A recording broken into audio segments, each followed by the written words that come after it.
চলতি বছরের শুরুতে দ্বিতীয়বারের মতো বিয়ের পিঁড়িতে বসেছেন অভিনেতা ও সঙ্গীত শিল্পী তাহসান খান।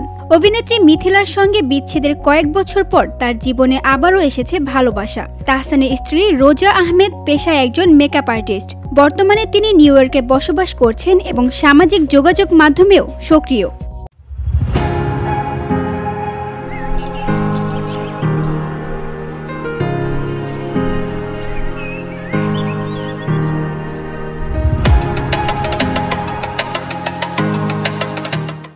সম্প্রতি রোজা একটি ফটো স্টোরি শেয়ার করেছেন। সেখানে দেখা যায় তিনি তাহসানের উরুর ওপর শুয়ে রয়েছেন, আর তাহসানের চোখে রোদ চশমা। দুজনের পরনে মিষ্টি রঙের টি শার্ট। ছবির ব্যাকগ্রাউন্ডে বাজছে তাহসানের একটি গান, আর ক্যাপশনে রোজা লিখেছেন, বৃত্তের ভেতর শুধু তুমি আছো।